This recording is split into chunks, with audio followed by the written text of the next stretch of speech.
There's been a lot of skepticism in the world about whether it's even possible to make a difference on AIDS, and also skepticism about whether development assistance, multilateral cooperation can contribute to that response. But the kinds of results we've seen in the last decade should really silence the cynics. We are making a difference. UNDP has been a very important partner for many years. And it's very important that the National AIDS Commission has these high-level international partnerships because that brings in a level of expertise and technical assistance that we maybe couldn't get otherwise. We can then funnel that down to the groups who are working on the ground with the people that need that assistance. It's important that we do outreaches such as this satellite table that we do because you get a wider view of people that you wouldn't target on a daily basis. At this bus terminal you have people coming in from all over the country and they're passing through, and if it's even just one message you hear, that message might impact somebody's life. It is about ownership of this process by the government and the people, and it is about sustainability to ensure that the government has the capacities, the methodologies, the tools and the experience to take the issue of addressing HIV/AIDS forward.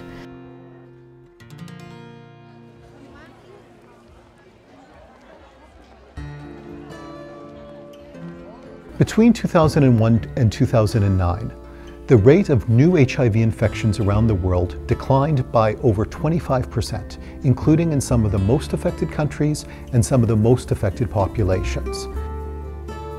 A decade ago, virtually nobody living with HIV in developing countries had access to life-saving antiretroviral therapy.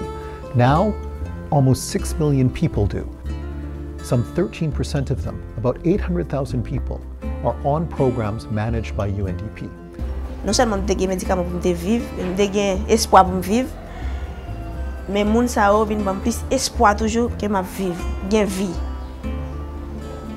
That's 6 million people who are staying alive, staying productive, contributing to their communities, 6 million people whose children are not orphans. We have reasons for optimism, but we also have reasons for grave concern. Stigma and discrimination remain major challenges, not just for people living with HIV, but also for populations heavily affected by HIV. That includes men who have sex with men, people who use drugs, people involved in sex work, prisoners, and so on. Nevertheless, we are seeing progress even on these very difficult questions of stigma and discrimination.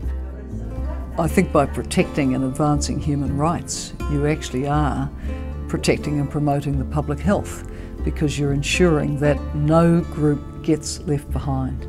If you leave groups behind, if you discriminate against them, if they're subject to stigma, how are they ever going to be reached? Everything. That's why we are telling women to know their what? To know their rights. Are you happy to know your rights? Yes. As the head of UNAIDS, Michelle Sidibe, has often said, HIV/AIDS, while a tremendous challenge, also offers opportunities in the process of tackling it. If we can get the primary healthcare response to HIV/AIDS right, we will hopefully be strengthening health systems which can then help to reach a number of other development goals and targets too.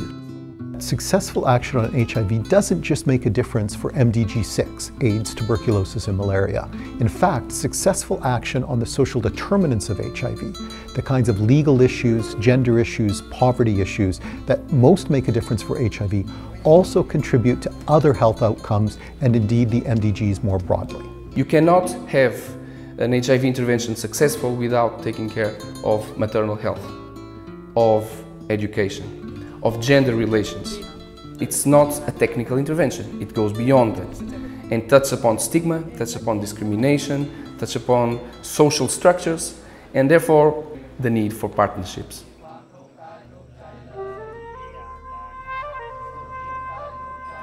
ท่านถือแล้วว่าทุกอย่างมันโยงใยกันหมดภาษาพระพุทธศาสนาเราเรียกว่าอิทัปปัจจยตาที่บอกว่าเด็ดดวงดาวเด็ดดอกไม้สะเทือนถึงดวงดาวหมายความว่าปัญหาทุกปัญหาในชุมชนเนี่ย เราไม่สามารถแก้ไขปัญหาใดปัญหาหนึ่งหรือแก้โดยคนใดคนหนึ่ง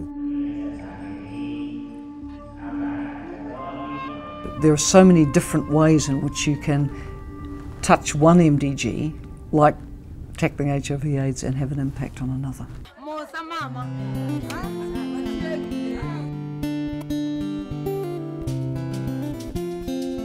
Looking forward, we need to do two things.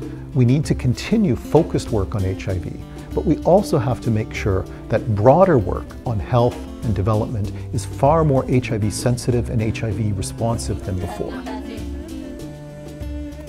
The world is changing more rapidly than ever, and UNDP is changing as well, as we must. I look forward to working with you to shape that agenda, to make sure we understand and act on the synergies between health and development.